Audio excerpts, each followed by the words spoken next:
Welcome everybody to Tales from the Tackle Shop. This is episode 12 and it is the Christmas special. So we were going to have Father Christmas, but instead we got Mark Pollard. Hello. Polly, thank you for joining us. Got Santa's helper. Well, yeah, I knew something, Joe. Yeah, You've not heard that before, have you? No. No. I hope. Well, there we go. So this is quite cool because actually I was just saying to you a few minutes ago that you were our first ever guest. Yeah. And Alex, do you remember it was on my kitchen table? Yeah. We had. No, were you? That sounds a bit weird. Yeah, doesn't it?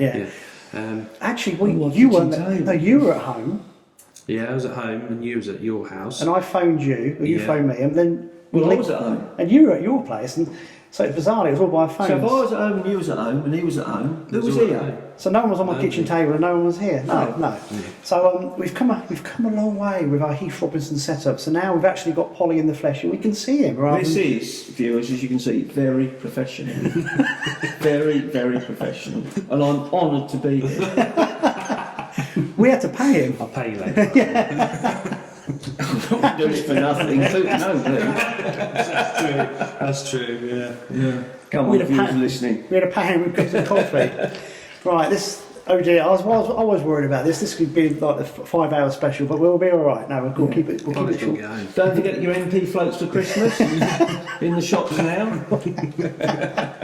We'll get to that bit. payment No, we'll get to that bit in a minute. Right, now I've completely lost. Should we go to the reel first, Alex? 'Cause Yeah. We forgot. We've been delaying. Well, we haven't been. We completely forgot about it. completely forgot, yeah. So, sorry everyone. Even the local guy in the local shop said, "You done that competition for the wheel yet?" I went, "Yeah, but." Remembered last week after we turned everything off, Yeah. we haven't done the real comp. So, the winner is Richard Newman, which I Oh, think Richard. you I know know. Richard, Yeah. Odd Smashing socks. blokes. Odd socks. So, yeah. Queen's Works. Get in Brilliant. contact with us, Richard, or collect it next time you're here. I'm sure one of your club anglers that listen to the podcast will let you know anyway. And But Richard, look, it even comes in a box. Yeah. Unbelievable. Yeah, so well done, Richard. And he is a bit of a rod angler as well. We don't fish pole, does he? No, he had one of my rods and he broke it. He Yeah. was heartbroken. So this has got a nice reel now. Yeah. So well done, Richard. So that's that out of the way with. We've finally. we got haven't out of the forgotten way. that. That's a good start. So we're Thank you everyone for sharing the Yeah. post as well. Good response. Mention that, yeah. If you remember, when we did that one, that was when Tackle and Baits was impersonated by Tackle Dash Baits. Yeah, it was. That bogus. Yeah. Oh, Really? yeah. So what happened was Christ. we did the real comp, and then Alex phoned me that night or the next day. He went, have you seen on the Facebook page? Someone's just started sharing all our posts. Mm-hmm. It was Tackle Hash Baits, but what was it? Dash Baits. Baits, yeah. But they copied the Tackle and Baits symbol and made a bogus account and just started sharing. It was weird. So Alex was getting messages from people about stuff that someone in whatever in the world was messaging them. Let's sort it out now. Yeah, we're done, yeah. But isn't it sad that people do that crap? Isn't it? It was the same time when Angling Direct had been hacked with the porn site. Oh. So, It wasn't me. so it was all quite funny, yeah. Right, we've done that. Next thing before I forget, up here somewhere, above Polly, I'll put a link, or above Alex, I'll put a link for the video that we released today with the massive restocking that Oh, that was brilliant. that was undertaken at Rook and couple Water months back, that earlier was, in the year. yeah. Yeah, you're in it. You're on the thumbnail actually with that big And perch. put the perch on. Yeah. And it shows really how much work that friends helping out the fishery did. Yeah, because but- it was all fishermen that fished the opens, and no, that's great. But it was, I think they wanted to see what was in there. I Yeah. personally wanted to see how many ropes were in there Yeah. because, Well, the Well- other reason was, you know, it's like I know what anglers are like. You know what anglers are like. We took £1,000 of fish out, and it was a prime example. Took £1,000 of fish out. The fish don't respond, and all of a sudden the lake's fishing out. Oh, you took too many fish out. But the reason why you guys are now there is to You can see. Well, you've seen how many Yeah. we took out. Do you know what I I mean? think the most interesting thing was when we pulled the last net on Magpie, when we pulled it through. I forget who said, "Oh, it's caught. The net's caught." Because we just couldn't pull it in. It was wedged on something. No, it was the sheer volume of fish that were in there. Unbelievable. When you're actually in there and you're grading them out, and then you sort of watch the videos, you go, Jesus, how many fish were just in that one sweep? You know. Well, I videoed the 15 first sweep. net, not the second net. The second net had more fish in there. Yeah. The first net had, I mean, well, thousands of pounds worth of carp. In weight, it was just like. Yeah. And a lot of them, they're beautiful ghosties as well. That was the other thing that we didn't quite. As everyone's grading, not actually taking much time to look at them because you can't. I think what stuck in my mind, when we netted, because you'd put some nets across, bring the fish forward, the back bit of Magpie, which would be 24, or the narrow bit, say 23 down to 19, or that bit there, we had one perch in it.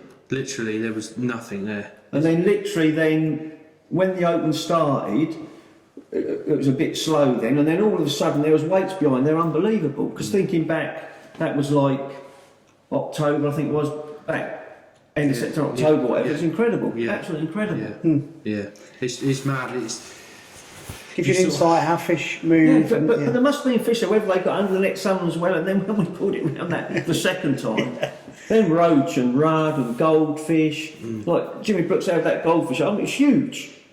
The biggest goldfish I've seen was probably about a pound. That must have been 2.5 pounds. It's massive. Did you also notice how the bank has started to undercut? Was it between pegs 7 and 8? Was that willow tree? Yeah. And you just think. Does it show it on there? No, right. I couldn't get. But we could see it, couldn't we? It was just how that really had undercut. The listeners and the people watching, the viewers, that on peg 5, I think they've cut the tree out now. No, there's a tree there. Literally, when the water's dropped, you could put 5 metres under there. Oh, I could get under there, so it must have been more than a foot. Yeah. No, it must have been landing that handle, like a good sort of 3 metres under. Surprised the tree just didn't collapse. Yeah, it's crazy. So when you're fishing in the margin, you're tight against the bank, you're not. You get a feeder rod, couldn't you? Stick it under the bank. Yeah. Fish coming behind you and taking it that way. The same as on, is it, that's 34? Yeah. The tree that's cut down, that's where the tree's cut down, to your right there, because you can go around there. That's right undercut, it's incredible. So you're fishing tight against the bank, and yet there could be like £200 a carp past your float under the bank. It's mad, Makes you isn't wonder, doesn't it? Yeah. And that's the fish have actually eroded that I away. think a lot of that was when the barbel were in there. That was peg 5 and peg 5 and peg 10 were the pegs that the barbel used to live, and you know why they bury themselves. They're all under that bank, and that's why. Incredible. Yeah. That's interesting. Just watching him, the way Alex had worked out in his head is also what he wanted to move and what he needed to move from different lakes. Yeah, but Mr. Price had different ideas. He did. Sorry, John. AKA, he got told when Alex come down. You told him. I'm learning. See, AKA backpuss. Yes. Yeah. Good No, it was amazing, and the condition of the fish as well. They're just incredible. Yeah. It is They incredible. were always very pretty, didn't they? And the roach. Different colours. How many roach you got out? Well, I think that was the thing. I mean, people. It's all about getting the right balance, and although we have took £1,000 of fish out and put into crow, which has made a big difference to crow. Really has. You know. We put £1,000 of F1s back in, which are obviously smaller fish. Smaller now because they've doubled in size. Yeah. So. But we also took the roach that are sort of not wasted in there, but they're. Well, people don't fish for roach in there, so In the summer, when the oxygen levels are a problem, them sort of fish there are, and this year just gone, we've had no oxygen problems because the balance is right, But it's biomass as well, isn't it? It's like a fish tank. A water can only support a certain number of fish, and the more fish you have in there, the more they become stunted. So by taking all those roach out and spreading them over the other lakes has meant Magpie is going to throw up some absolute monsters the next year or two. Well, the fish that we moved from Magpie to Crow, what was the biggest? £8, £9, £10 probably? It might have been a £10, I would have thought, We have weighed one £14 out there this year. So that's grown £4 in a year. Whereas just from moving. In Magpie, it would have stayed at £10. Yes. And I know that really catches the wind, but then there's real no need for aerators. Not just yet. Not just yet. There will. We've got aerators in backup and electric hookups in place. Aerators. Sorry. I say aerators. So people are chucking the feeders to the aerator, but it's the aerator. Aerator. Yeah, that's the correct pronunciation. I didn't realise you were a school teacher. Well, you were meant to be a school teacher. Yeah, I wish I was. Yeah. Oh, sorry, yeah. Not anymore. People might wonder why Polly knows the complex so well, but you do know, you've been here years, haven't you, fishing commercials as well. But you also, it does this as well. What? His phone, look. Oh, sorry, I can't help it. I'm So rude. So rude. Oh, was it your phone, Alex? Yeah, That's yeah, all right, then. So, but you know the fishery so well. And 2 pints of cast for Saturday. half a pint. Sorry. And the other thing that, one of the reasons you're here is not just a podcast, but you've been coaching, haven't you, today as well? We've been coaching today, yeah. We'll talk about that. It's been freezing. It has been cold. We'll talk about it in a minute, but what we'll do, I'm going to chuck in a couple of clips of Polly with one of his clients. Well, I've come to Rookery Water today, and this is the beautiful Rook Lake here. I've met my friend Mark Pollard, who I've known for over 35 years now, because we're having a session on the pole today about how to keep the fish coming through a 5-hour match session. I fish waters down in Kent where I live, Monk Lake in particular, and I can catch well for 3 hours, but then the last 2 I struggle to put fish in the net. So Mark today is showing me how to keep fish going for 5 hours. At least that's the theory anyway. We've had a slow start. It's a very cold day today. It's the week before Christmas.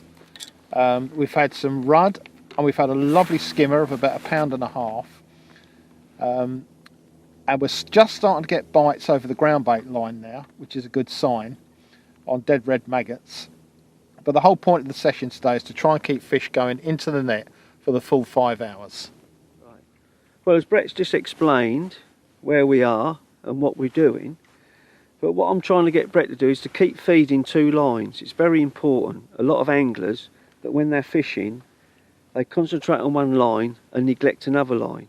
And in fishing and in match situations where you're trying to catch all 5 hours, although you're not fishing one line, you've got to keep in your mind that mindset of feeding it, keeping it topped up regular. So at the moment now Brett's come short, he's fishing caster through the water. And we've got a line at 13 metres where we've put ground bait and dead maggot and a few pinkies. And that's like our skimmer line. We're not loose feeding over that because we want fish on the bottom. So we can go in and nick fish off there when we think it's right to go out there. So we've started short on caster. Brett's loose feeding caster regularly, laying a rig through the water. He's got a lighter rig set up shallower. We're fishing probably 8 inches off bottom. It's took a while because it's very cold. It's probably 3 degrees.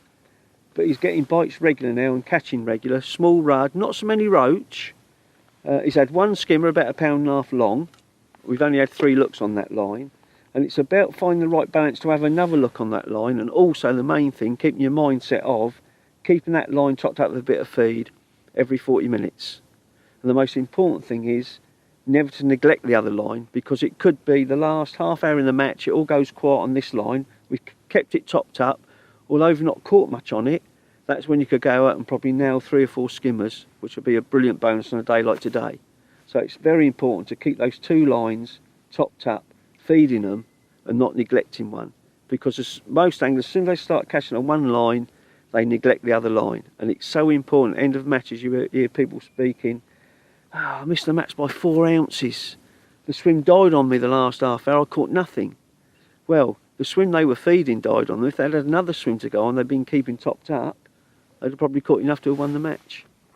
So, if any of you out there are interested in a day with me, it's www.markpollardfishingdays.com. Give me a ring and I'll sort you out.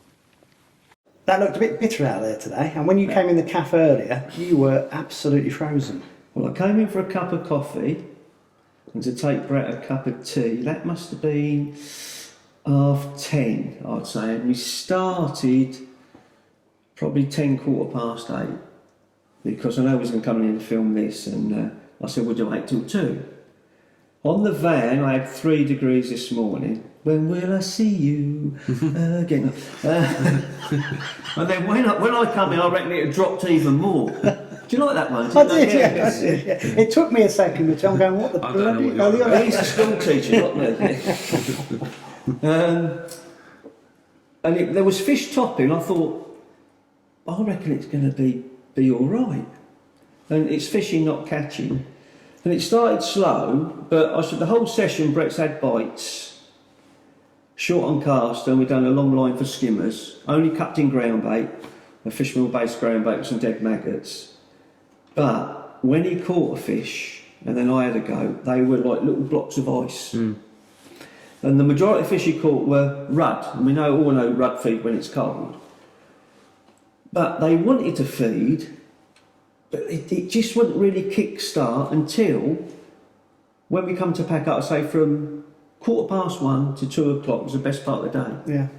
He started getting lots of bites regularly. I mean, you came down and filmed us, that's probably about 11:30? yeah, 11:30, Yeah. 11:45 time. Yeah. And he was starting to get a few up, but it wasn't like it should be.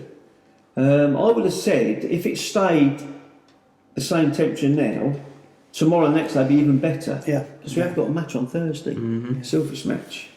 I should mention it should be okay, but I looked at my phone, it shows it going down to -2. Is it tonight? It's dropping cold. Yeah, I think tonight's cold. Yeah, it's but cold then this it's night. warming up though, isn't it? Yeah, so.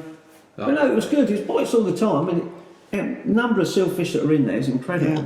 But it's interesting talking to him because he was obviously I asked him about why he'd wanted to employ someone like yourself for the day coaching, blah blah blah, and this is something that I think has got quite strong in match fishing, using a coach now, hasn't it, to try and get better and better and better. Because it's interesting because obviously from a predator angle, you watch people and they've got no clue about unhook fish, presentation, the whole thing, and you think, do you know what? I know people watch a lot of YouTube videos, but there's nothing better than being shown on the bank actually how to do certain things. So you were out there with Brett today, and it just got me thinking, what made you get into angling coaching in the first place?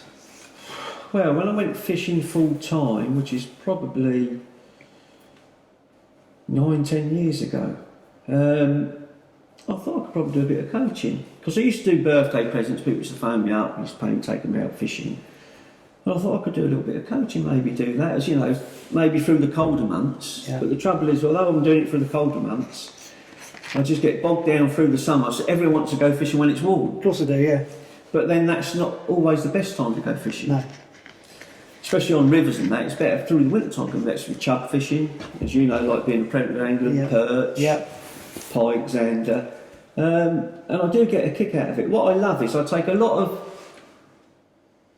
club anglers, because the competition at club level's very, very strong, as you know, the shop it is. And they all want to beat each other, they all want to win the club championship. And it's amazing that there's a lot of people like that, you'll be thinking, I'm worth a day, I'm quite alright at fishing, but it's amazing, the people I've taken out, just I couldn't believe how that's been brilliant. Yeah. And book me again and again and go and do, because you can't do everything in one session. No. Even today, to me today was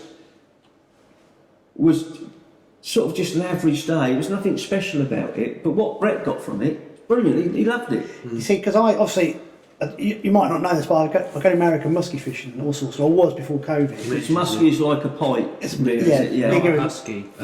This was an in-joke with Martin Green, and you have husky. You have to use a guide because you're on a big lake, boats. You can't get to the spots unless you're on a boat, and these boats are huge with big outboards. And they know where the fish. Yeah. And I kind of like resent that a bit because I like working that out. But this is completely different. This is like so when I go over, when my mate Matt, who's a guide, takes out clients, they expect to catch a really big muskie, and if they don't, they get a bit upset. So their only outlook, I've paid all this money, I expect to return. But I'm thinking. That's not the right way of looking at it. What you want to do is go with somebody. On my side, you always get a return. But you want to go with somebody and be. And nothing else, will you? Yeah, well, yeah. But you want to be educated and increase your knowledge base. I used to like you. Sorry. But no, so what you do is actually far more beneficial to the angler because they do get a return, they do catch more fish, but they're also learning so much information they could never glean it from watching a million YouTube videos. They've got to actually. Come on, give you what they want. I don't know what they want for the day. You can then give them these extra pointers and tips that they can do all these things. So, like Brett's gone away, and he's now learning how to extend catching in his match, isn't he? Yeah. The main thing was like a silvers approach. So, where Brett's been fishing for silvers, he's concentrated on one line. Yeah. And that's gone dead. Yeah. He hasn't been feeding another line or prepping another line to go on to. Yeah. And to me, that's simple to that's common knowledge. Yeah. But it's not. No. And it's silly things like you guys listening in and watching. think you're at a level, I don't think I can better myself. It's amazing.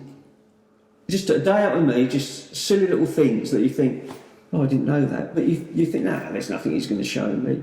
I can say one thing that is amazing, it ceases to amaze me, is how you lay your rigging. I mean, you'll know this, Alex, that a lot of things I take out, I'll push the pole out and just drop the rigging.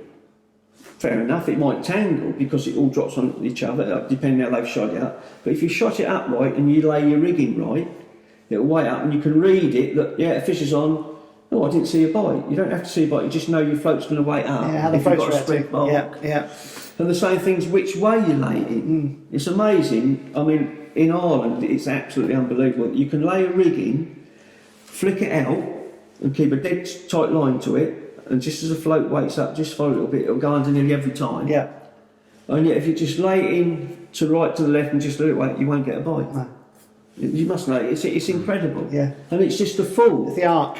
Yeah. And if one fishing, the full, how you lay rigging something, it's just incredible. Yeah. But you see, that's what I'm saying. So when I used to go to America, the psyche was someone wants this trophy shot for their money. Actually, that's not the way forward. The way forward is to learn so much extra info when you're with that coach for the day. It's regardless what you catch on the day, it's what you actually glean as extra info. If you're a specimen angler, a carp angler, a bivvy angler, or a bivvy boy, Or a camper. Yeah, well, whatever, or track, or whatever. But if you're into wanting to catch some big carp, it's not just camp up, chuck it out, put a bit of it, sit there, and there's loads more to it. Yes, so much more. And it's not just you catch one big fish and that's it. Of that, it's catching quite a few fish. Yeah. And you can easily catch a fish, but it's doing it right and catching lots of fish. Yeah. That's the whole thing. It's not just. It's also being able to repeat that on different venues with different weather conditions, different times of the year. So it's interesting how this coaching works, and I think it's just going to get bigger and bigger because I think there's a need for people to be educated. But you think about family unity because dads don't take kids fishing anymore. Well, it was amazing. So therefore, people need this at all levels. The number of father and sons I took out when we went down in the first lockdown as we came out, because as we came out, the first, which would be a year and 3/4 ago now, and fishing boomed like the tackle shot. It's just unbelievable because all of a sudden, say I was a guy I was a football player, went out for meals, went down the pub. You couldn't do any of that, or went shopping. Yeah. But you could go fishing. You couldn't even play golf at first, which I think was silly. But so all you could do was go fishing, really, as a sport hobby. And lots of people that had been fishing and stopped thought, well, I'll go fishing. I've got Take a it bit back of up gear again, in the garage. I'll have a look, see what I've got. Of course, they was then going down the tackle shops and buying rods, reels, and the guys in the tackle shops, like Alex was saying, well, how about a bit of whip fishing, or just, speaking to them. And people phoned me up for days coaching, and I was going out with them, and not one of them, every one of them said, why the hell did I give up fishing? Why did I stop? But I think it's easy getting out of a habit. Yeah. But then once you start the habit again, think, oh, this is. Also going with a good fishing coach, though. Oh, if you're shown the right way. Yeah, that people then go, oh, because they have got into bad habits because they don't know any better. But you're showing people really good habits right from the beginning. So I just think the whole concept's really good. And obviously for yourself, you've been doing it a long time now. And it's obviously very rewarding because. And I do. It's not just commercial; it's natural fishing as well. So it's all aspects of it. Yeah. And which to be fair, if I was people that do catch and do more commercial, just commercial, and that's all they do. Whereas if I was just going commercial coaching 2, 3, 4 times a week, I think I would get bored. Yeah. And if I was just fishing commercial all the time, I like a little bit of everything. Yeah. So what's interesting as well, that you, like Brett today, he's known you for a long, long time. So being a repeat customer. Yeah. And in the summer, I was taking some photographs of you with 3 guys that always come with you as well. Oh, up on Crow. Yeah. That's right. Yeah, I take them out each month. There's 2 of them. Yeah. So that's amazing. I was out with them yesterday actually at Lawn Farm. Yeah. So the proof's in the pudding. People wouldn't rebook if they didn't find it. Oh no. Yeah. No. Which like that, and I get a kick from that. Yeah. It's amazing. So I think it's credit to yourself. You don't just have to be a match angler either, do you? No. Do you know what I mean? No. I've took guys that have paid the dad for a birthday present, and the son's come along, and I've met him here, and I've only ever caught a couple of roach or a small carp. Of course, I catch a load of fish. I think it's absolutely fantastic. Yeah, I bet. But I'm showing them things that I want to fish like that. It's amazing. Like if you're fishing on a waggler, the most important thing to me is to find out how deep the peg is, like plumbing up. Yeah. But most people, if they go fishing, they just put a waggler and chuck it out there and expect to catch, and don't even feed. Just sit there. That's the biggest thing. You got to plumb it, mate. Plumb it? What's a plumb it? Yeah. Makes a big difference. Yeah. Have you got a disgorger? Yeah. Oh, what's that? I mean, Josh Pace, if he's listening, I mean, he hasn't got a disgorger, but he has now. But that's another story. But you got any gear when he turns to the back? You got no bait or anything? Can I borrow some of that, mister? He hasn't got any bait because on the Christmas match he didn't catch anything, did he? Who? He's on peg 2 on Crow, Josh. Oh, yeah. Yeah. Oh, but don't mention that, mate. No. No, so if people want to get in touch with Polly, how can they get in touch with you? www.markpollardfishingdays.com, or you can give me a ring on 07557 052 053. Failing that, come and see Alex and buy some of my MP floats. Anyway, did I mention them? No. We'll get onto the floats in a minute, as soon as you beautifully brought those up. That's great. So I think there's quite a lot of angling coaches around, but there's several who are really good. There's one in particular. No, I'm just not snaking. No, you are. And it's the repeat. The sign of someone's really good, they'll have clients who continually come back. Yeah. If you're not very good, you get booked once and then people won't come back. And I think that alone shows that obviously people go, it's that much money, but I get this much out of the day. It's very good value for money. So I think it's that's the proof in the pudding, isn't it? That's When they read, but then I know they've enjoyed it. Yeah. And when I get phone calls saying, I won the club match at so and so, or framed in the Open, thank that's down to you, Polly. I said, no, it was, definitely. Yeah, brilliant. But anyone listening, the most important thing in fishing is feeding. And you've got to get the fish feeding, then they become easier to catch. Get them competing against each other. Yeah, that's very true. And it is the hardest thing. But what I can't teach you is how much to feed on certain days or how much more to feed. But that comes naturally the more you get into it. They give you a clue, don't they, from what they're doing? Yeah, it's fishing, not catching, and every day is different. Yeah. That's why I never get tired of fishing. I know Alex doesn't, but he does love working in this shop. Yeah, really does. Love it. Talking to you guys that come in, he loves it. Yeah. That's why he's always smiling. He never goes home. You speak to Gav Wright, he'll tell you.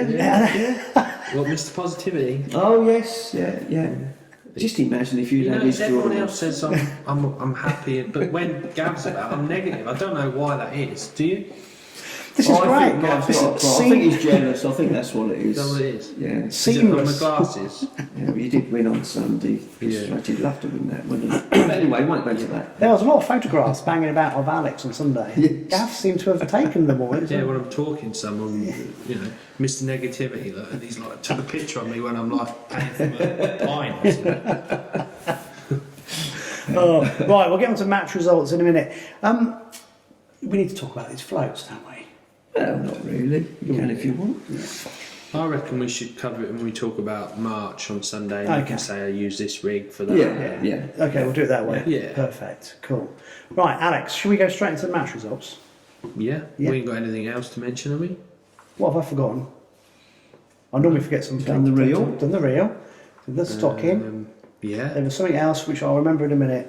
What on earth was it? No. Well, you haven't had your weekly round. Oh, I haven't whinged, have I? Come on. No, I haven't You haven't had whinged. his weekly Oh, round. is No, it's it's like the Christmas special. Oh, right. I'm not going to whinge. You're not going to be the Scrooge. No, not yet. No. Yeah, normally. I can't believe it, Polly. Look, I'm a new man. Because I'm here. So, Yeah. I'm a new man. No one's frustrated me this week. Don't start me off because I'll remember something. Then it'll be 10 minutes later with steam coming out It's my like ears. fishing with Gav Wright. It's just easy, isn't it? No rants this week. But there was something I forgot. I knew I should have written it down. Yeah. Shouldn't trust my phone. Yeah. So, do you want to start with further afield and work back this way? Yeah, Match results? this is good when you take control of this bit. Shall I start with the Boston boys? Yes. I need my glasses on. So Derek sent me a message. This would have been from Derek Skinner. He's a bit of a March Open legend, isn't he? Slippers. Yeah. Nickname Slippers. Yeah. Yeah, that's a long time ago. Yeah, this would have been from Sunday, wouldn't it? It would have been the River Steeping Winter Series, round 2 result. So first on peg 1 was we got 2 equal first. It was Dave Ashmore and Mick Stamp. They both had £13.3. So third was Nathan Watson with 12.9. Fourth was Don Green with £10.5. Fifth was Nigel Butler with £9.15. And very close behind him in sixth place was Kev Wilson with £9.14. That's on the rib, was that? That's on Steeping. Steeping, yeah. Wainfleet, yeah. Section winners. So Kev Wilson won section 1. Section 2 winner was Ian Brodie. Section 3 was Nigel Butler. And section 4 was Dave Dean. Teddy Fisher Bates draw Kev Wilson. I think that's One of the pairs, isn't yeah, I don't know. The Christmas peg draw prizes were kindly donated This by is what Mick we was Stamp, talking about when it's not very professional. Richard Bond, Nigel Butler, and Dave Ashmore. Unbelievable. They should be paying me. Yeah. Oh dear me! The series leaders. I've got a pantomime to get to. Are you going to let me finish? Sorry. The series leaders after 2 rounds. So first with 2 points is Mick Stamp. Second place with 4 points is Kev Wilson. Third with 5 points is Nigel Butler, and fourth with 6 points is Dave Dean. And So the Stampy's on top, is he? That didn't take him long to work it out, did it? No. round 3 will be held on the 9th of Jan. There will also be open matches on Wednesday the 22nd and the 29th of December and Sunday, January the 2nd. If you want any further information, please contact Derek Skinner. Sounds good fishing. So there's an open on there on the Wednesday. That's tomorrow. And the following Wednesday. Yeah. Might be one worth fishing. Oh, Because yeah, Welland's sure. off. The Welland's off. It's off, Yeah. yeah. Right. That's because of lack of fish that we Yeah. haven't had enough rain to push them into there. No, same everywhere, innit? What a river that was 2 years ago. Jesus. All dependent on the rain as well, it's crazy. Anyway, so Derek, thanks for sending me that in, and I do apologise about these 2 clowns to my right. But, yeah. Yeah. I'm one of the elves. Not clown. Where are we going next, Alex? Oh, do you want to do the TID? Lapland, I hope. No. TID's more this way, but even though they were Yeah. really this way. Have you got the TID results? No, you've got them. No, I've got the St Ives. Well, that's sort of over there a bit. You got St Ives, right? Okay. Yeah, I'll go back to So TID in a I'll minute. do it all off the top of my head. Can you remember? I can make it up. It'd be We near can enough. find TID in a minute, it'd be easy. No. So the TID lads had their Christmas match on the 23rd at Footbridge. Obviously, Oh, right. it's been fishing its head off. Change, footbridge, right, yeah, went Yeah. there. Yeah. So match winner was Mr. Kilby, Andrew Kilby. Big fish, Red maggot. Big red maggot. concrete. No. 30. I think he had £30.8. Lovely. So he had a nice day. Runner up was now this is where I'm struggling. I told you you should have made it up. Yeah. Let's find it. I can get it. I'm going to beat you. Right. So the winner was Andrew Kilby from Peg 1, £30.8. Is that the same peg Steve R would have been there? It wouldn't was he? indeed, yeah. Runner up was Dennis Houghton with 20, or Horton, I'm not sure how you pronounce that, £23.8. Then Gary Burton was third from Peg 4 with £20.8, so good weights. Very good weights, yeah. And then next was Paul Borden. Alright, me? Yeah, Paul, yeah. Yeah. £18.1. Awesome. And then Barnaby Bagger had £17.9. We must have got a junior prize. Yeah, he must have done, mustn't he? So that's a brilliant day for those lads. They've obviously Brilliant been fishing, that is. toughing it out on TID this year, but it's good to see them get a few bites. So well done, lads. Not sure if they've got a match Wednesday or not, but they had the midweek match at Cloudbridge, didn't they? Oh, on TID. Yeah. They did. Yeah. Did they catch? They caught a few, yeah.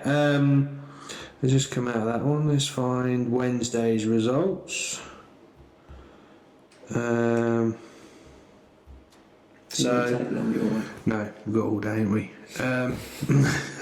So P. See how Emery. close he gets to the mic now. This is what he does. Yeah, so P. Emery won it with £6.12. Dave Lee had £6.9. Bob Bates just beat 118 with £5.12 to £5.10. So And I think finally see some 118 fish. had 537.5 fish for that. yeah, Well done, John. well done. And he fed Gross Gardens laced with a few pinkies. That's what I've got. I've got it printed out in the hand. Love it. So yeah, so that was the TID goat match. What are we going to next? Well, shall I do the Ramsey matches? Yeah. Yeah. So the man to beat in the Ramsey matches is Malcolm Plant. He won Wednesdays and Saturdays. Wednesday they fish Ramsey St Mary's. You fished that before? No, I haven't. That's where you go over the bridge. That's it. Yeah. If you're going to Raveney or whatever, yeah. So he won it for peg 6 again. He seems to have a habit of drawing peg 6. He had 21. I think he had £21. £21.10 on Wednesday. Of what? Roach on casters. Lovely cat. I think it's the only venue round here where you can go Catch on caster. catch on caster. It's weird. He fishes it on a whip as well, just sort of in front of him, just throwing a few casters. Just lovely fishing. Stewie Cheatham, £17.9. He's Mr. Hemp. He loves a bit of hemp. He does. Ivan Steele's 15.11, and then Dave Rawlins. Yeah, Dave Rawlins. £15.8 from Good peg 1. weights. So good fishing. Good weights, It's a very good nice little weights. stretch that. And then we're going to come on to the St Ives match because they were there on Sunday. So the Ramsey boys switched to factory. Right. It fished well in pegs 1, 2 and 3. Yeah. Malk won it with 18.6. Second was 12.1, which was Paul Kilby. Yeah. And then Ivan Steele's had £8.3. Then it went £4. Then it went Right, £2. yeah, Then it went £3. Then it went. But that was worse a few weeks before we had a little bit of rain, put a bit of colour in it. So I think what will happen is you get a bit of rain and then fish will spread out. Yeah. So, so they're the Ramsey matches this week. Then we'll move on to Whittlesea because I was at Benwick. So Saturday, Jeff Tuttleby, you know Jeff, fish for Peterborough. Yeah. So he does a great job. I think there was about 17 fished on Saturday. Out in front was Dave Rowe, obviously former teammate of yours. And they start peg 1 like we do? Yeah. £10.14. I think he was on peg 5 or 6. Right. Some nice little dumpy roach. Jeff was the end peg 17. He had 7.14. 118 John Taylor again. 550 fish this time for £7.8. Good stamp then. Yeah. All netted everyone. And then Chris Hardman was 4th with £6.4. So Not too bad really. I had fished before. No, apart from Dave, it was a pretty tight match. But again, another great match from Whittlesea lads. So do you want to do the St Ives? As you touched upon, they were actually at Ramsey St Mary's. Yes. So this was the match on Sunday. It was their annual Christmas match. 11 guys, which is good, isn't it? Yeah. They went down. This year we decided that we would donate all the pools to the top three charity of choice. That's quite nice as well. Yeah. So rather than actually the winners taking the money, it went to different charities. So this would be good. Fortunately, everyone decided it would be the Bob's Get Fishing programme. So Bob Bailey's an angling coach, does a lot for the young anglers down there. Yeah. So they raised £110, which was great. Okay, so first place was Kevin Watkins with £17.1. Second place was Dave Chandler with £11.9. Bob Bailey himself was third with £10.10, and Mick Andrews was fourth with £9.5. So it was good stuff. Yeah, really good stuff. Fishing, yeah, so they've done really well as well. So it's interesting that the angling clubs locally have got quite a few anglers out the last. That little bit of rain we had has just kick-started. the drains because they have been quite poor really. They've been gin clear, no flow. Yeah. We now have had a little bit of rain come in. I mean, the ooze at Bedford's been like a lake, just still gin clear. And I done a feature last week for match fishing, and it was just feeder fishing, and I caught probably 10-12 pound of skimmers. I had one roach about a pound. Nice. My biggest ever river tench. Well over £6. Beautiful fish, female. Oh, beautiful. I thought I got a carp, and then when I saw it, I thought it was a trout. Is that in the town there? Or? Yeah, opposite the hump, just up from the Swan Hotel. But brilliant fishing. I mean, probably The ooze definitely seems to be coming back, doesn't it? I mean, we'll do the St Neots. They had their fur and feather, and they're obviously quite a lot about St Neots Club.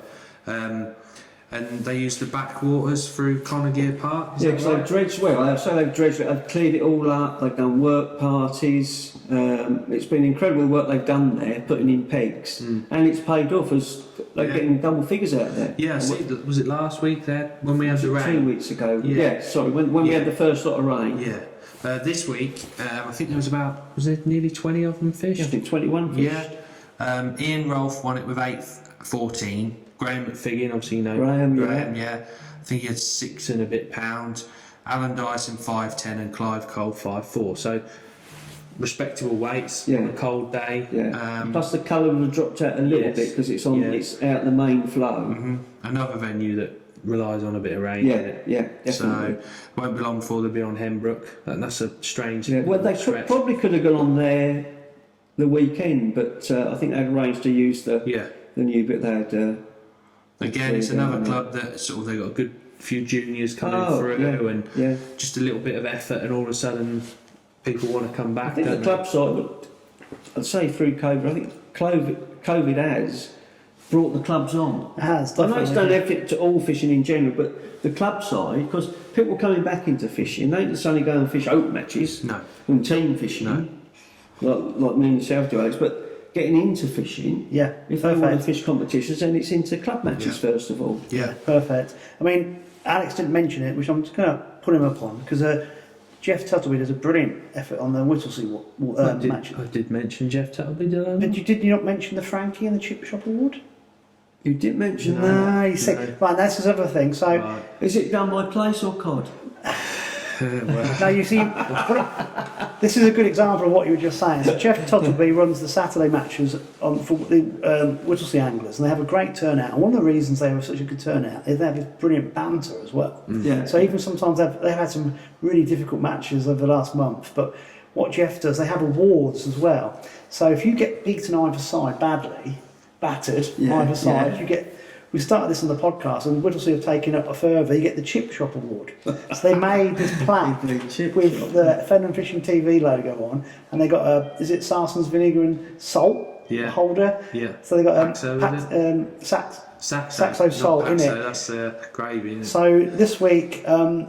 You could call it the Richard Martin Award rather than Chip Shop. Oh no, anyway, no. Martin McHugh won the Chip Shop Award because he had John Taylor and Dave Rowell either side of him, and he got a bit smashed, battered. So he got that, and the guy that comes last gets the Frankie on the Whittlesea matches, and that was Keith Rounding. So it's that actually helps make the local club matches even more fun, is that they have these extra awards as well. So it's been really good that we've been able to mention a lot more clubs because people have been getting in touch with us, and obviously before Holbeach stopped we were mentioning theirs as well, but Jeff has made it more fun by having these awards. So they have to, when they have a newbie turn up, they have to explain it's nothing personal, mate, but if this happens, you get this award, and so it's kind of a bit more extra fun to it. I can't think where there was a match. It was a Christmas match, and what they done, it was like an open match.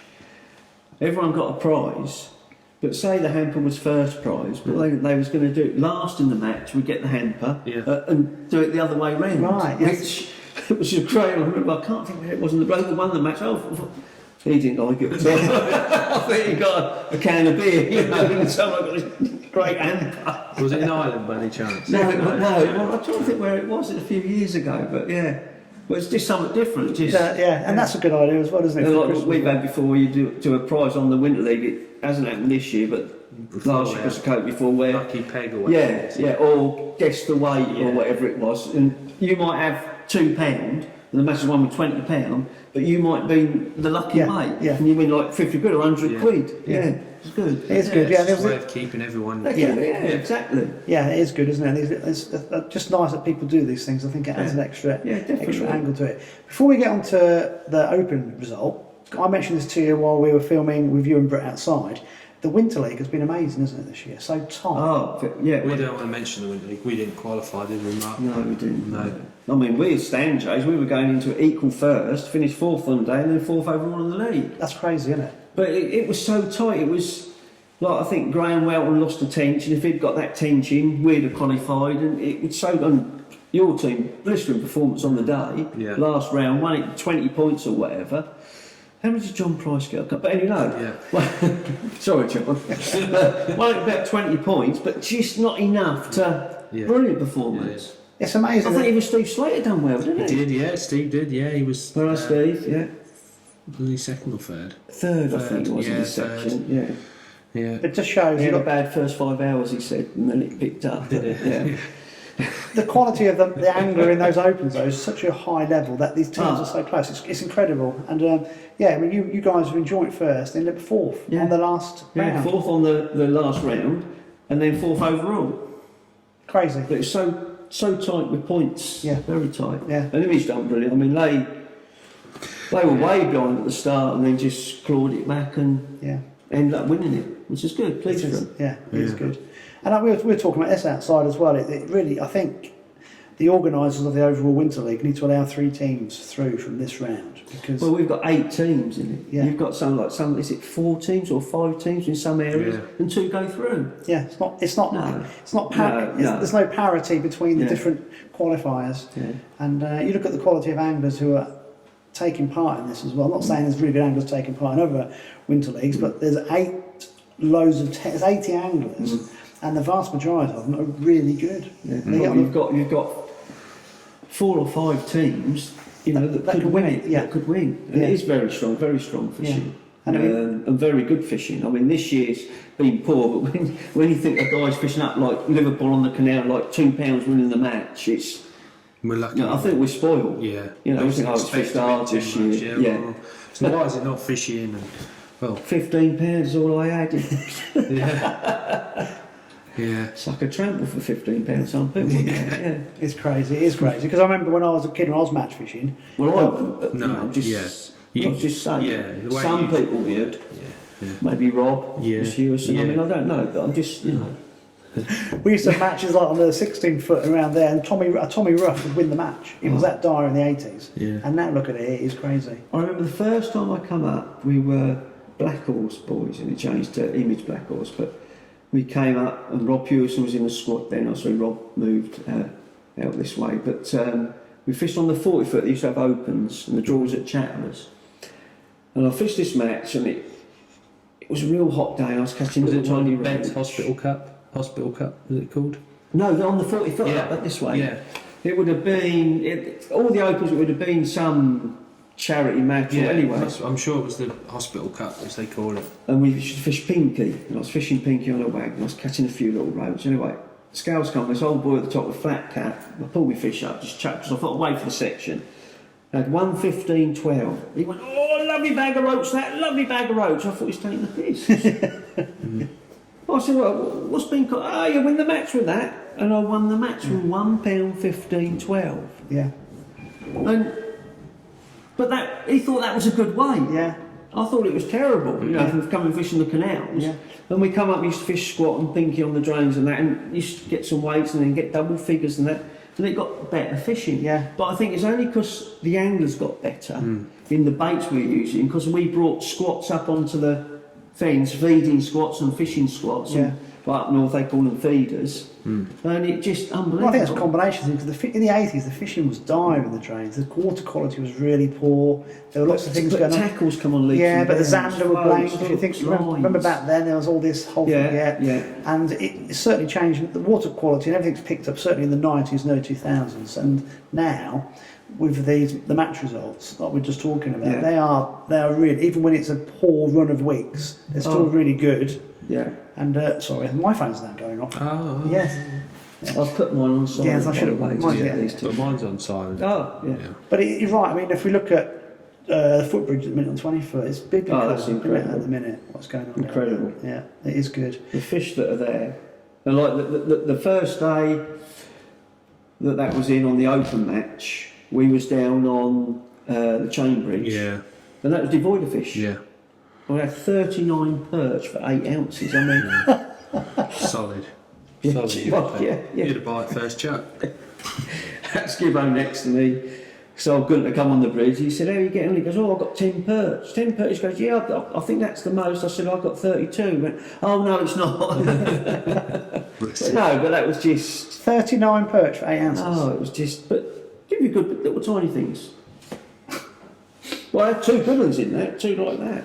So with my maths, they were a fifth of an ounce each, roughly.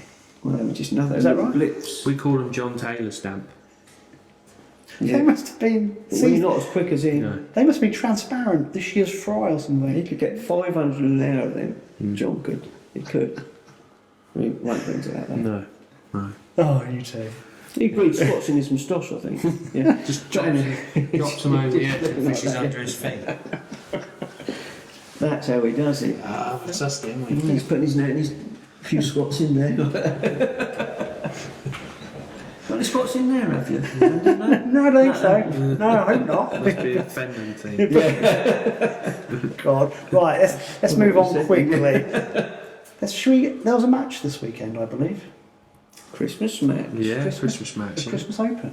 I think you just won it, didn't you, Alex? Yeah, just It was close. The bloke on your left, was it Paul?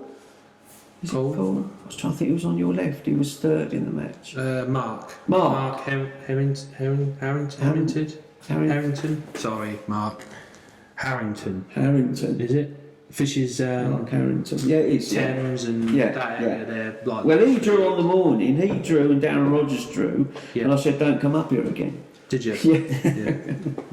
I said, you'll both frame. And I think I was, yeah. You weren't far wrong, were you? No. You were exactly right. Yeah. So where did you draw, Polly? I drew Well, just up yes. from your house. tell you the story. Yeah. Someone told me that you'd drawn Mist Under the Water, and I thought, oh, well, I've got to beat. If I beat Polly, I'll win the match today. Oh, that's the boat against That's the the bridge. peg that wasn't drawn. Right, yeah. Next year, in between you and Yeah. Lara. Yeah, on the left of the Lara. boat. Yeah. Yeah. Yeah. So you were on the old, just off the old Rookety. That would have been Hempfish Grill there. That would have been very good peg. Yeah. But you had a nice day, didn't you? I did, but it's not been in the match before there. It's where the boats can moor up. There's like a concrete pathway and steps down. I don't think I was going to put a watering hole in there originally, but anyway, you've got literally, you could put 2 pegs on it. Yeah. But it's all collapsed, and they normally put the first peg Bob does onto the natural bank, but he's put one on the flat, lovely flat peg, 2 boats moored together opposite, which is just over 13 metres. I thought I'll fish hemp against the boat, I'll do squats 3/4 and punch short. And because there was no flow, although it got a tinge of colour in it, Yeah. I started on the punch short, and as soon as I didn't get a bite, I thought, this is going to be a bit iffy. No bites on bread straight away. No, I think it took maybe 15 minutes, and then I got a roach that I netted, and I think every fish I caught, apart from 3 or 4 perch, I netted. I kept swapping between the punch and the squat line for the first hour and a quarter, dinking a bit of hemp over against the boat. And I went over against the boat on a piece, and I had a roach straight away. I thought, oh, I'm going to catch on him. I did, but I just nicked an odd fish until the last hour and a half, it was steady. On what, squats? No, on hemp. On him. On squat, I would nick an odd fish, but it'd be a net. I had a skimmer about £1, 5 or 6 other skimmers, probably 4-6 ounce, a couple of decent roach, and I probably caught 6 or 7 fish on punch, and then dispersed the roach on the end on hemp against the boat. But I was just wondering if I'd push the squats a bit more and fish squat against the boat, would I caught that same stamp of roach, and would I caught them quicker and more? But I don't know. But I've had nearly 16 pounds. That's cracking weight. Interesting you're saying that, because it goes back to what you were talking to Brett outside. You had 3 lines going there. Yeah. That's what you were saying about extract. See, if I'd done squat against the boat, then I've just got a punch line and that squat line. Yeah. I haven't got somewhere. Yeah. You could put a chopped worm line in, but knowing masters I do, unless you're on the bypass really, and that time it's not worth it. It's just you're better off fishing squats and catching what you can. Yeah. But saying that, Alan Donnelly was on his own next day I Centre Bridge, had the bass to himself. I think he said he fished caster and he had a £2 plus perch and he had an eel that was probably £1 and a bit. I mean, an eel in winter time. Yeah, There's crazy. quite a lot of eels been coming out, isn't there? Incredible. Yeah. Amazing. Yeah. Well, I suppose we better talk to the main man, had we? Yes. Oh, wow. But, you know, we mentioned your floats that you've been sort of pushing. So I'm going to guess exactly what rigs you used. You used a 5x10 MP1, a 7x10 And a 7x10, yeah. Yeah. It's funny. Sound like John Taylor now, Yeah, isn't it? yeah. And then And on then the punch, what did he use on the I punch? reckon you used a 4x16, one of them. No. What? No, I used Sorry, I should mention that one. an MP Roach, 3/4 of a gram. You went for it then. Yeah. So why are they called MP? Christ's sake. I had to say it. Martin Caldecott. No. Old cock. So you use with carbon stem or wire? No carbon. Carbon. So you lower it in. Yeah. So With how an vet with and a your bolt. bread rig, how do you shot that? Right, 3/4 grams on a vet, Yeah. or if it's half a gram, it's a spread bulk of stocks. And Yeah. it's always 4-inch up length, Yeah. 2 droppers. Yeah. If it's small punch, 11s. If it's Yeah. bigger punch, 10s. So when you say small and bigger punch, you're talking about the sizes. Size of the punch. So Yeah. probably 3mm punch is the smallest that I've used the last few years on Yeah. there. And normally 4mm is standard. Yeah. So you fed your bread. Yeah. Down, is that in your deepest part of your peg or No, this, find just going deep water, but keep it this side. this side of it? Because a lot of anglers fish one line and then they'll feed squats or pinkies and go over. Yeah. Whereas I'll feed a short line to try and keep the distance between my punch line and then my squat or pinky line. Yeah. So I'm looking hopefully to have 3 lines. So just forget you said about 3 lines of the hem. My 3 lines would be my short line that would be punch. If it's not punch, that would be ground bait and pinky or squat as well. Yeah. And then a 3/4 squat line or pinky line. But I'd have 2 rigs. I'd have 3 rigs. I'd have 2 rigs, a 7x10, probably a 5x10, 4x10, for the same line, same depth, a lighter full. And then probably a 4x10 for the shallow water, or 3x10, which is the overspray, Yeah. like you used to fish the canals. Yeah. And it's amazing that fish will back off your feed, but when you're catching on that squat line and they back off, because you're catching so well, normally the last hour and a half of the match is best on squat, and then you've got a light rig just past it and it's heaven, it's lovely. But if you don't catch on that 3/4 line, then you don't normally catch on that line past it, Yeah. because there's not enough fish There's there. not enough there, yeah. No, Yeah. but they just back off. Yeah. Right. I need Polly to show us some of these. So I can get them on here. So There's your roach. just show me here. Right, there's a. So what size have you got on One. that, Polly? A 20 or 18 or So normally 08 yeah, to a 20 or 18 on the punch, 5'11"? 5'11". Yeah. So what you got in your hand there, buddy? That is an MP1 7x10. I And think you- 7x10. And you're using that for That's That's just his sort of his loose. the heavier feed rig, squat. Heavier, for loose yeah. feed squat, Yeah. 3/4 across. Yeah. And then you'd probably put a smaller one on. I mean, there's a. I've not got my glass on, but I think that's a 5x10. So explain them floats, Polly, why you designed them that shape. Right, they're a slim shape, they've got a little bit of a body on them. And being a wire stem, when you lay it in, you haven't got to flick it sometimes if it's carbon to weigh up, it will just naturally cock. Follows the weight. And as it's going in, you can hold the tight line and let it go, that you know it's going to weight up now, it's not, you know the fish has took it on the drop, and you're in. With a carbon stem, you won't see that. Yeah. It's also got quite a long bristle on them, haven't they? Yes, long. I mean, some people like a short bristle. I like a longer bristle because then you can have more of your droppers reading it, putting Yeah. it down. And what about back shots? Are you a fan of back shots? Always used to use Yeah. back shots. Lover of back shots when I was fishing the canals, coming onto the drains. I always used back shots. But the last few years, I've not been using as many back shots. But Right. then there's been lots of fish about. Right.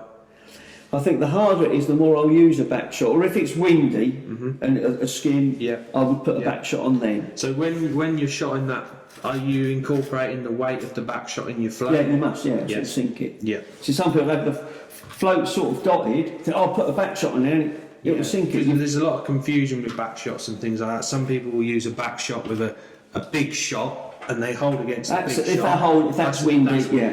But Yeah. when you're fishing on the drains with the skin, Benwick and especially Sunday, the skin was going to the right. Yeah. The actual toe was going Yeah, to the that's left. right. So But your how back close shot- do you have it? Do you have it bristle length away or? No more than 3/4 of an inch away. No more than that. You know, some people put quite a few little ones, but whatever you put on the back, you've got to take off the bottom Yes. Yeah. because the float will sink. Yeah.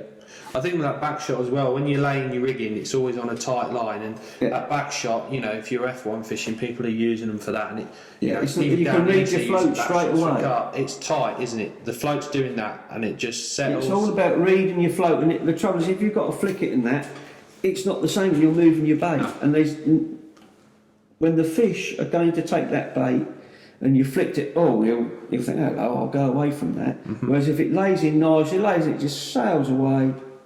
Yeah. Clunk. Yeah. I mean, I've still got some, and I've got some of these ones as well. Your original MP6s, were they? MP6, which were the carbon stem. MP5 then. Right, MP5. They're yeah. exactly the same as these, aren't they? Yeah. One's wire, one's Yeah. carbon. Yeah, and I actually used a 5x10 on Sunday, Yeah. and a 4x10 as well. And I've got a range of these set up for. I always want to get some peg on any of the drains. I just look at the wind, the conditions, the skim. Yeah. To me, these are the best floats when it's skimming because they just pick up the natural toe. Yeah. I think it's because they're a longer bristle and they're wire. Yeah. Whereas normally I like to use like little short floats. Little stumpy one, yeah. Yeah, do you know what I mean? Little bristles, and they're good in real shallow water and you sort of. But when you're fishing in that little bit deeper water and you've got a skim, I don't think you can beat them floats like that. Yeah, nice. Especially a little back shot. Yeah. They just fish really well, and when they go very into the water, sensitive, they are. They are, yeah. That's the other thing with March this year, isn't it? The bites are they're minute little bites. It's fishing now how it fishes after Christmas, in my eyes. Yes. Yeah. But instead of catching a fish that big, they're quality fish, aren't they? But and it's still good weight. It's still brilliant fishing. Yeah. That's why it's got such a good turnout. I mean, was it 80 anglers or was it 100 anglers? I think it was 90. 90. Well, Yeah. 90 anglers, a 90 peg open match. That's incredible. Yeah. It's amazing. You've got some floats here with black tips. Can you show me one of those? Because we're talking Oh, about... well, I just blackened it, which I was doing with Brett who I was coaching today. Let's get this one here. I don't know if you can see that. Oh, not that one there. Oh, your blinders are back, Mark. I just had it there. There's one with a black. Big one here, look.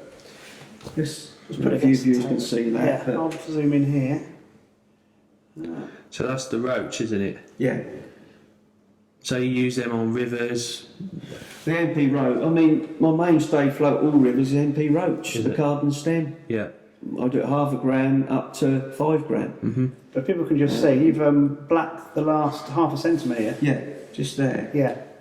And what that gives you is bite detection that if it was just orange, you wouldn't see a little pull. But if I see a little, you can see that against that black, the slightest little touch. So you've got a contrast of colours.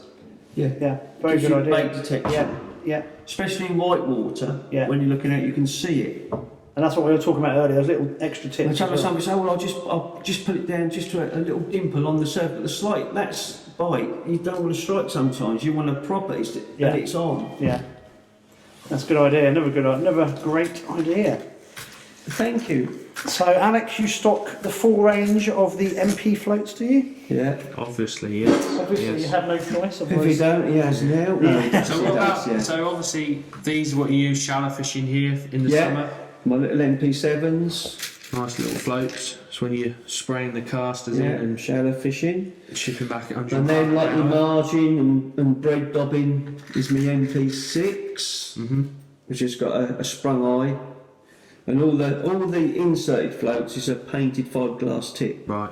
And they stick out. So these ones, what are these? MP what 4s?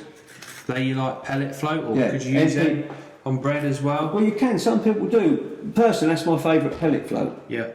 And then people that their eyesight's a little bit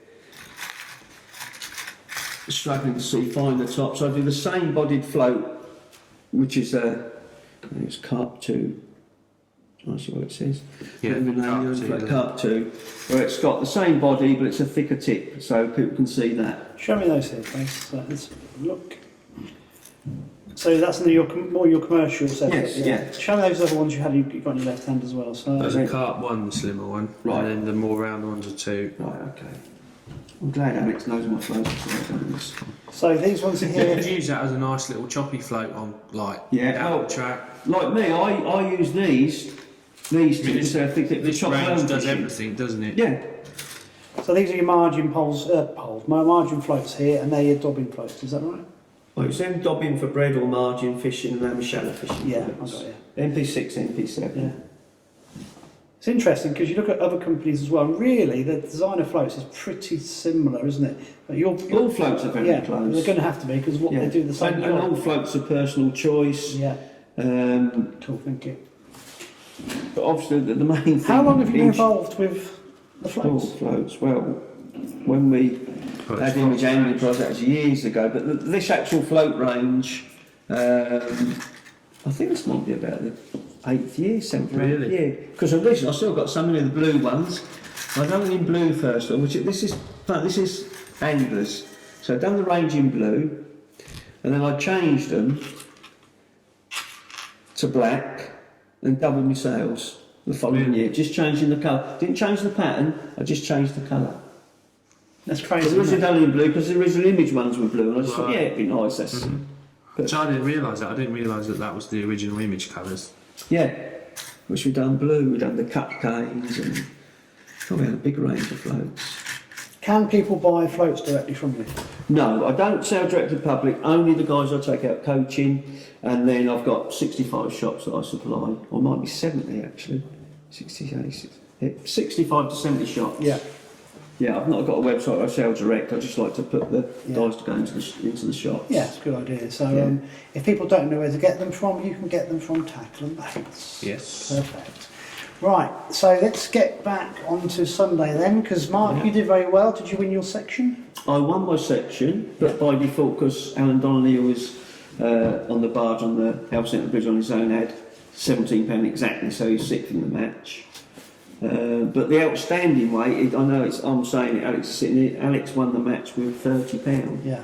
and 10 ounces or 11 ounces. 11 ounces. Alan had a perch, it was in my net, but he wouldn't weigh that. He said, Oh. oh, you don't need that. I was like, so if I lose by an ounce with Yeah. cheesy, But it is a good peg, but you've still got to catch him. To catch £30 when second is 18, that's a big gap. It is a big gap, yeah. He smashed In fact, that's the everybody. biggest gap I've known for a while, really. That was real, Yeah. yeah. So Alex, before we talk about your match, where were the pegs? Where did they start and where did they end? so obviously peg 1 in A section is Down the BMX. down the BMX towards Coal Yard, Yeah. Swallow, or is it Swallow, and wherever, them different drives, didn't they? Near the railway. Swallow Near the drive. railway bridge working back. Yes, Yeah. well, it would. About 10 pegs up, I would have Yes, thought. yeah, 10 pegs away. So that's peg 1, and then peg, is it 25 down, was it 24? I think it was 24 and 25. Well, 25 Yes. and 20 was either So side of either House Centre Bridge. Wiggy's Bridge. Wiggy's Bridge, Yeah, sorry, yeah. Wiggy's Bridge. And then the culvert was that 29 or 28, something like that? Let's What work number it was out. you? I was 36, and it'd be about peg 30 then, wouldn't it? Yeah. Yeah, it'd be peg 29, 30. He does an odd like 29A and Yeah. It might different be bits 20. and No, bobs. it might be 30. No, it'd have to be 30, wouldn't it? Yeah, it would be 30. It would be 30 because Yeah. it's yeah, Yes, yeah. 31 to Yeah. 35 is the And, next section. It fished pretty much how it's fished all year, hasn't it? Really, it was a little bit patchy. There seems to be little pockets of fishing areas, and what roach are there are. Oh, I quality. mean, roach. you had a lovely net of fish, didn't you? I said to you, I netted every fish I caught in that 15-12. I netted every one apart from 6 or 7 small perch. They were just beautiful fish. Yeah. Which, to be honest, the way it's fishing this year, I love bagging up and doing whatever, but to me, it's more you have to think about it a bit more, and it just I don't know, I enjoy that style of fishing, and when you get a bite, it's more rewarding because it's a good stamp fish. I mean, you've had £30, but I bet you wasn't.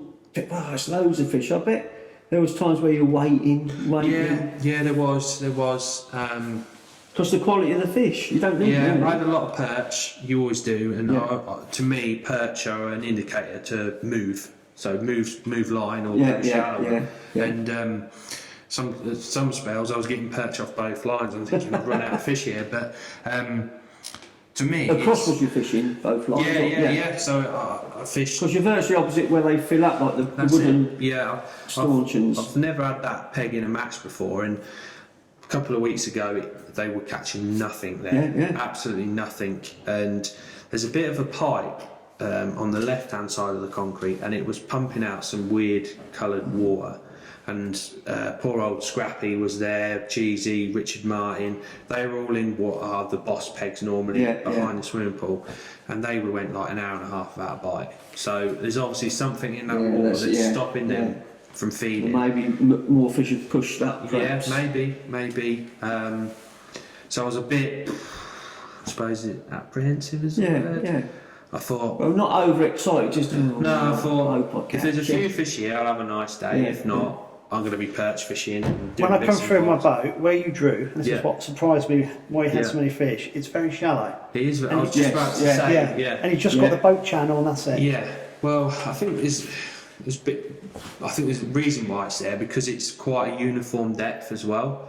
A lot of the pegs, you know, are sort of natural bank. You've got it goes shallow and you've got deep bit and then shallows up really quick. Whereas because you've got boats coming in there, it's sort of more spread out. I would say it's about 4 foot, sort of literally down the edge till quite a way across. Which is the way the river's been fishing, with the fish being in the deeper water. You've got more distance between your lines. So normally, like you were saying, you have a section past it, your ground bait line from your bread. Yeah. I could get 2 sections past it and still be in the deeper water, Yeah, if you see what I mean. It holds its depth. So I was plumbing up thinking, well, this flat, is flatter and I can get more space between lines. And I started off with bread short and 4 and 1, just punch crumb and liquidised, probably more punch crumb than liquidised to be honest. Fed a ball probably about that sort of size. Just fits in your pot nice. I don't know how big a ball you would start with, a little bit or. A tangerine. Yeah, that's it. Yeah. Started there, and then I fed 2 lines in sort of 10 metres, still in the deepest water, and then I plumb up towards. That's where your ground bait. Yeah, ground bait lines, and then I plumbed up a line tight to the stanchion, and then another one further down the peg, and that was about 3 foot tight to that stanchion. So I thought I'm happy with that depth.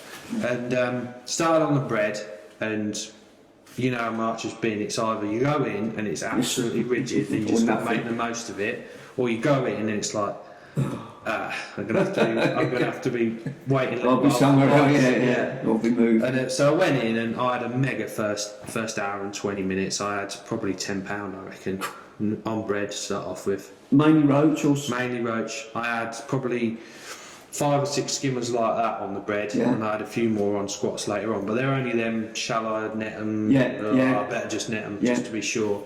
And I could normally you're topping up after about 20 minutes, but it was about 45 minutes before I topped up. So there was fish there, and you know you could catch some nice fish. And then when it started going iffy, I just started another bread line in the same depth of water. And I could just nick a couple off that, nick a couple off that.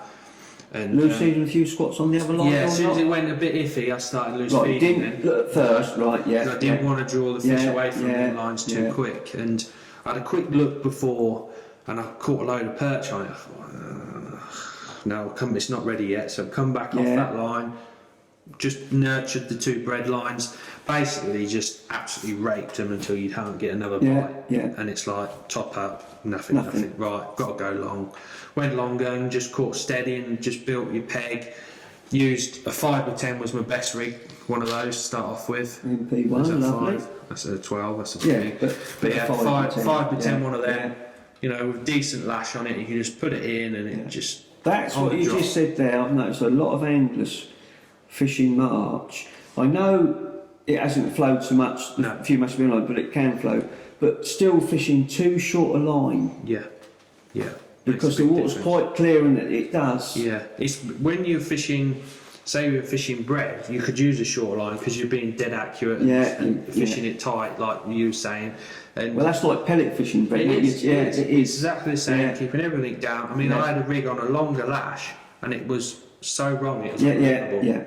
You know, I'm going to fish a chuck. I thought I can speed this up even more now by like fishing my 4 and 1 method. I do. You didn't get as many bites. Too much line. It was mad. Just felt wrong. And then when you're squat fishing, you're fishing in a bigger area, aren't you? You're not as fishing as tight and as inaccurate, and just drawing fishing. I didn't feed loads of squats. There were spells there when you think, oh, it's getting a bit better now, and you start giving it a bit more, and then it slows. All of a sudden you catch perch again, so it's like, oh, he's off the bait. And just kept ticking over, and then the overspray with like an hour and a half to go, I can feel it slowly going, so I'm just putting a few more squats a bit further and just followed them across. A few more, and that was it really. Nice steady match. I've had a lot of perch, a lot of roach, 10 hand-sized skimmers, a couple of rudd like that as well. You've met into £18 and weighed in 30. Nice, I've got a question for you. So at the beginning of the match, is there a 10-minute time to put bait in? No. So No, you've been cheating then. That's what you've been doing. So, I knew it was a cheat. I knew He's it. a pike angler, isn't he? Yeah. oh, yeah, there's no rules in bite fishing. Poor So goldfish. when you put your, when you, yeah, yeah, there's a conversation. That's what outside. you use. Yeah, no. Yeah. When you put your liquidised bread in, is it just one small ball, and are you straight in after that, or are you going to the other lines to put some bait in, then coming back to it? How long do you leave it? To me, I put the ball of bread in first, and then I'll feed all my other lines. Yeah. Some people will fish bread and then feed their other lines, but to me, I like to have baiters in my peg for the fish to. Yeah. So If you disturb them, they can go somewhere. Yeah. So you dropped in that, then you're going to pouch a few squats there, and maybe whatever. Say if No, probably well, Alex didn't. Alex put his punch in. yeah. And his ground bait in, but didn't feed squat. He fished his punch line. He's absolutely So, annihilated it. so he's put some bait and left it for a minute or two. But if they back off that, they can go to his Yeah. ground bait there.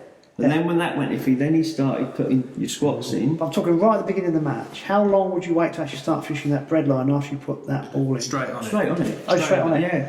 Got to be, whistle's gone, ball's in palm. Yeah. So- bosh, bosh, bosh, bosh, bosh, bosh. Yeah. Bit of bread, straight in. Oh, I see. You put your ball of liquidised bread in, your ground bait lines, and you're straight back on your Yeah. bread. My way of thinking is the line I'm going to fish first, I'll feed that first. Yeah. Because if I feed that first, while I'm feeding the other lines, that's just setting, That's what I mean. Yeah. So you've just gone bang, bang, bang, bang, It's- and come back round to it. It seems quite a while, but it's probably only, I bet it's not a minute maybe. Yeah. But you've cut down, then you're back Couple in of on it. minutes. Yeah. And watching how liquidised bread drops down, hits the bottom, and just Yeah, but you imagine them fish coming in and Investigate, like the ground, but yeah. it must just keep them occupied. yeah. I Then mean, you drop the I've hook bait in, and then you're straight into I've it. not had I've had a fish tank, but not a proper fish tank. But you get a big fish tank and just sprinkle the actual flakes, clump it like that. They're busy. You can't see anything, and they're busy fools for ages. They're Yeah. obviously picking up bits of food. You imagine a little ball of punch scrum, Yeah. and they're puffing at what it's doing. Some get stuck under a little bit of leaf on the bottom, and it puffs up again. And Yeah, I did some underwater videos off my decking because it was really clear a couple of years ago with my GoPro, and I was using bread punch. I've got a GoPro Yeah. and decking. Liquidised bread, and it was. Yeah, the other half leaves. Oh, I'm not talking to you anymore. That's No, it. We finished. sorry. We got. So you've got your GoPro out. No, that's what you were saying. Yeah. You actually watch it come down, Yeah. and bits are coming off the liquidised bread, and it hits the bottom. It kind of does that effect, Yeah. and they're straight in on it. And the more they get activated to feed, the cloudier the water got very quickly. You've only got, so when a barge comes through, and a barge can come through sometimes at March, really slow. The shit that comes up, so you imagine a fish, I know it's a smaller version, but a fish goes down and it must puff. Yeah, I know, but it does that, and you can see the water doing all this. You're rigging exactly It's where the you're best that I know, bang! It's a skimmer, or they're right exactly over your bait, and you think they must know because they're going back to that same spot, surely. When I used to fish The on the bait must be canal, everywhere. at King's Landley, and before poles, and it was waggler to catch up tight over that. A boat would come, through, cast your waggler, literally behind the boat like that, and you'd get Was this a chub. during the Industrial Revolution? I started it. Just get that. I'm thinking, Yeah, and right. you get a chublets. It's unbelievable. Yeah. Incredible. I've got a GoPro, right? And what Alex just said about the narrowboats going past, I actually filmed one going past as I was filming, and the fish don't move. They get washed about in the wash from the boat, but they're kind of holding station. They're straight in. They don't, it doesn't put them off at Unless all. the twat goes right across the far line in that depth of water, Yeah, or the bloke- they come up floating. Or the bloke next to you goes, come down the middle, mate, come down the middle. And they go, what a dickhead. And you're like, no, don't say anything. Just don't say anything. I'm so glad I got to edit this later with the audio. That's right, boys. You keep screaming into the mic. Keep the middle, please. Yeah, whatever. Right. Oh, the weights. The weights. Brilliant match. Well done, Yeah. Alex. You beat everyone by 12 So, pounds, which is... last in the frame, sat next to you, Alan Donnelly, £17. Like I say, Look, he Big wasn't Hill. next to me, there was a peg between us. Yeah. You nearly got chip shot. No. No. Sean Ashby, 5th, 17.10. He did very well for my Where he bet. was, 89 Lots of was small he? fish, apparently. Yeah, he said 250 fish. Oh, right. So, It was which ain't a a John bad Taylor standard. standard. Yeah. He said he could never catch 500, Sean. I was speaking to him. No. Just got to go to the school of Taylor, ain't you? Yeah. Must just be a maths teacher. 1 and 1 is 4, 8 Yeah, is 12. and then Ian Young forgot his uplinks, £17.11 Yeah, on the culvert. Yeah, that's Yeah. a good peg. You ever drawn that? £30 peg on the day. Yeah, have you drawn that before? Yes, yeah, I had £38 off it. Did you? I thought you had more than that. Was it 48? He had £42. You got me now. You had £42. Was it 42 pounds? Yeah, that because was I've lovely. won off that. That was culvert fun. peg I as well. know, I Yeah. know. I didn't have £42. Yeah, Gav told me you never draw. No, I don't. No, I've had some draws in the last 2 years anyway. I'm just going to have to put a little thing on this to apologise to all the anglers that have been upset by the Christmas special. It's none of it's me, it's these two. So I do apologise. £17.11. It might be the lowest weight this year off that pig, but No, Ian, no, yeah, he did. He did, especially with no hook links. That's amazing. Yeah. 17.11 He caught on a loop. on the loop. Yeah, he just tied I think it was a squat in a loop. But he had to let him have it. Just let him have it. Yeah, A bit like dabbing for Well, they eels. spat the loop out. Oh, yeah, They used to- dabbing for They used eels. to put the worms through the wool, do you remember? Yeah. Now we are going doing back to things the like- industrial yeah, ages, yeah. isn't we? During- Cotton wool. Right, no. Yeah. No, it was not cotton wool, it was Hessian. With worms. You've done this. You've dabbed for eels. No. Back in the day. See how close he is to that Lost mic me. now. This is Yeah. this is Well, the I'm Who's looking- reading the results? this is the problem. That's the problem I have Yeah. later. Yeah. And then it was Mark Harrington. Is it Harrington? Mark Harrington. Harrington. £18.8 next to me. I mean, I said I'd got £18 and he said, oh, I ain't got that. I ain't got £10, £12. He's just as bad as me, Yeah. isn't he? So, well done. And then Darren Rogers, obviously an angler that you know really well, don't you? Yeah. 18-13. Next to Wiggy's Bridge. He's had a nice I day. taught him all I know. Yeah, he's been on coaching Yeah. sessions with you as well. Yeah. so- Eel babbing. Sorry? Eel babbing. Catching chub on the waggler during the Industrial Revolution. I bet he's sorted. No, he started. He's lost it now, isn't he? Yeah, you need a drink. And then, so well done, Darren, 18-13, and then myself, £30.11. Brilliant. So, mate. Brilliant. But good weights, all good yeah, weights. I mean, that's the thing with March. You take my weight out, yeah, it's so the close. and then you've got Cameron there, you've got you've got Alistair, all within. Steve Emigrate. Steve Emigrate, sorry, yes. It You was very close. And the size of fish, it's not many fish. No. Like I said to you, I probably lost £2.5 to £3 of fish. If I hadn't lost those fish, say it was £3, I've got £18, nearly £19. Yeah. I lost the ropes. Which, when they're them sort of weights, like Sean It's so Ashley's close. proved, But then they might have lost £17.10. fish. It's so. Do you know so what I mean? close. He's Yeah. been in a sort of a no hope area, Yeah. and he's had £17.10. If it'd been fishing like normal, I'd have had £30, say, and I would have been about 8th or 9th. Oh yeah, they've been. And Yeah. these, it's just win your section, Yeah. £20. To me, I prefer it the way it's fishing at the minute. Yeah. Okay, we all want to catch a load of fish, but to me, it's, I don't know. It's, No, more, it's good. closer, isn't it? It's good. You know, I mean, we look at the match a couple of weeks ago. It was £22, 21.12, 21 Tight again, 10, yeah. You know, Yeah. the top 5 all within a pound of each other, Yeah. which has never been like that. But there was a lot of small roach. That match, the Winter League, the guys that were there. Yeah. And this week there was an odd place where there was a few small fish, but but there must be like in front of me. There must have been small roach, but I never had one. No. They must be there. No, I think I had 2 or 3 late on, and the rest were all sort of 2-3 ounce. I've had one real nice roach, and the rest are just your normal March sort of stamp roach, really. But I mean, all through the willows and that area there's some clonking roach. Yeah. Monsters. Which is good. It's good. Yeah. It is good. So. I think it'd be interesting if we get some rain over the next couple of weeks. See what happens in the March. Well, it Opens looks like in we're the going to new get a lot of rain from Thursday or over Christmas and that. Most days it's going to rain. And because the ground's wet now, I think you don't need a lot of rain to put some colour in. No. But you know what happens, as us anglers, we know what happens. We either got not enough rain or too much rain. You know what's going to happen, don't you? The rivers are He's going gonna to get his GoPro out. Oh, no, sorry. No, he will do, don't worry. Yeah. It's going to be, the rivers are going to get absolutely cock on, and then Boris will go, no more match fishing, and you go, Have you seen the state of the river, Boris? It's mint. Yeah. You can't fish it. Stick us on lockdown. Yeah. No, hopefully not. Hopefully not. No. So what are you doing over Christmas? Where are you going?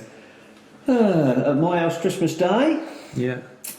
So that's Saturday, Sunday, round our friends who we go on holiday with. So my next fishing, apart It's more from the fishing, not Thursday, your I personal know, I'm life, just yeah, thinking out yeah, loud. Yeah.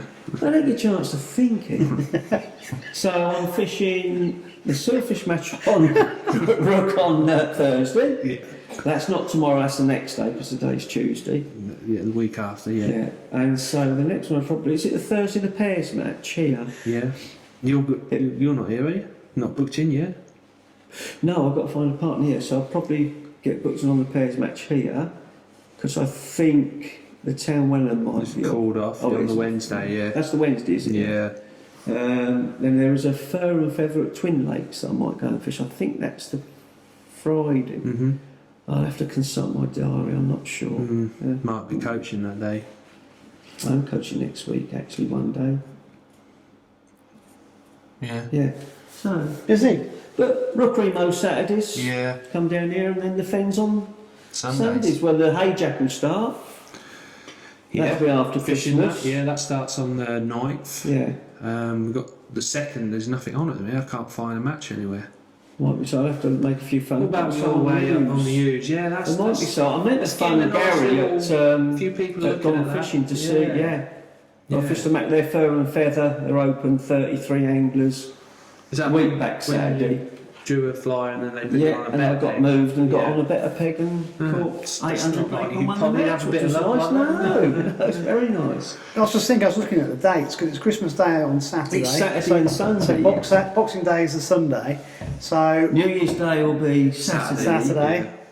So a lot of people have gone out for will they fish Sunday? Well, yeah. So. Yeah. So it's a bit dodgy dates this year. I was just thinking about podcasts as well. I mean, Oh, obviously, right, yeah. there's no point having one next week because we've got nothing, have we? What? Will there be any matches on? Well, normally there's a lot over Christmas. As I was asking you, there Yeah. don't seem to be No. many this year. No. It's how it's fell It's because it's yeah. fell into the weekend. So It's on the Saturday, Sunday, isn't A it? lot of people have sort of said to me, "Oh, I normally run one, but the way it's fell, it don't really work out." No. You know what I mean? But Maybe there'll be some in during the week when but you're people doing it are all the on time, Yeah. Alex. It'd be nice for you to actually just go and fish a match somewhere. Yeah. That, Yeah. I'm sure there might be something up on the Nene, the upper Must be, Nene. yeah. Ringsted maybe so, down if there. anyone's got any good matches, like I said last week, let us know Yeah. where they are. Also, Give for, Alex a ring at the shop. Yeah. for the next podcast, we Buy might. you MP floats while you're there. Yeah, Yeah, definitely. Shall we have a week off next week? Because there's going to be a bit weird. yeah, I could do a week away from you. Yeah. God. No podcast Well, that'll be right. He'll have, next week. he'll have 2 weeks of rage, won't he? Then. Do you know what? This has just been hard work this week. Hasn't it? It's just been a bit strange. Well, I haven't thought it'd be nice just sitting here, you know, it? Yeah. couple of mates either side of me. Well, one mate Yeah. one side of me, God. Mr. GoPro the other. Oh dear. I'll have to edit all this. No, you can't leave it as it is, Cut mate. bits out. Right, so we're not sure what's going on next week match-wise. There's a few matches here. There's a few pepper potted about. Alex hasn't got a clue what he's doing, but he's Oh, going. Friday evening I'll be drinking rum and coke. You don't drink rum and coke, do you? No. When do you have the Baileys then? That'd be Friday evening as well, yeah. Baileys. We always pour Father Christmas a big Tells me drop of everything. Baileys and ice. He loves it. Yeah. Right, we're now wandering off track totally. Alex, have you got any matches lined up for the next couple of weeks? Anything March-wise? Well, the biggest match for me is Boxing Day. We Oh, have- yes. Yeah, the tradition where I batter my dad. Yeah, Yeah. yeah. Where are you going to go? I'm going to go Welney. You always go to Welling, don't you? Yeah. Welney Creek. No, that's Well Creek. Well, Yeah, we went there last year and we blanked, so we had to go to Welney. So last year we went to Well Creek and it was so cold, and because we just couldn't find it because of the floods last year, and how different a year is, eh? And so we ended up going to Welney. Dad used to take me there as a kid all the time. Next to the, where Lamb Flag is there. Yes, On the Bedford. yeah. Bedford. There's some lovely platforms there. Going to go there and You're like facing the main sort of road, aren't you? yeah. There's got some big bream there, I was told. Years ago, that was probably in the Delph, which is the next ring. But they did have some otters through there. Yeah, there's otters there's everything, yeah. But it makes it a little mini commercial where they hurdle them up to the sluice and the bridge, and it's solid with fish. So Unbelievable. me and Dad are going to go there. Wednesday, might go to the Ramsey match if they've got one, or just find a match on the Wednesday. Well, I'll let you know. I'll speak to Gary and Gone Fishing to see if the Only Club have got an open on. Or... Yeah. And back to work Monday, Tuesday, Wednesday. Well, Monday, Tuesday, off Wednesday. Work. Everyone would love to own their own tackle shop, wouldn't they? Doesn't do anything, does he? No. No. 0 hours. Yeah, that's the trouble having a shop. You only get a few days off. And how it's fell this time, because it's then 2 bank holidays, because it's Saturday, Sunday, Christmas Day and Boxing Day. So you've got Monday and Tuesday off. And like I said, I've not heard of any matches. No. Well, originally I was going to have the Monday and Tuesday off as well, but I thought, well, there's no matches, I'll just go to work. Yeah. So. Yeah. Weird. I haven't really thought about this. Looked at the diary. I thought, yeah, it is all at the wrong. Oh, it's one of those things. Right. So, and I think with COVID and people aren't putting themselves out so much, which I think silly. Really, I think we just got to get on with it now. We have. Yeah, definitely agree with that totally. Yeah. Right. Well, I think we need to wrap this up. Polly. Oh, Polly now. It's been a pleasure. Thank you for giving up your time. It's been fantastic. You've been here for hours today. I mean, it's now dark. You came in the dark. You're going home in the dark. Yeah. No, I appreciate your help. Have a lovely Christmas. And you. And we'll see you out and about on the old course of the Nene over the next few weeks. And happy Christmas to our viewers. Mm-hmm. Yeah. Alex, have a brilliant Christmas. Yeah. Hope Tim wins on Boxing Day. Oh, like that, is it? Yeah. Oh, yeah, this is a grudge match. Yeah. I think it's 13-1. 14. Oh, no, you're fishing. No. and I'll let him have that one. Oh, yeah. No. Have a brilliant Christmas. Was that you didn't fish? You was in hospital, didn't you? No, it was that cold and I was bored. I decided to go for a walk. No. Right, now you have a lovely Christmas as well, and it'll be a little break for you, not for very long, but a couple of days. Yeah, look forward to it. I think it's just, Ollie said to everyone, have a lovely Christmas out definitely. there. Keep safe, because it's a bit of weird times. Don't drink and drive. No. Very important. No, Especially the night before. If you're going fishing, there's only a few hours in between, because you'll still be over the top. That is so important. Yeah. And keep safe, and we will see everybody, I'd imagine, in the new year. Yeah.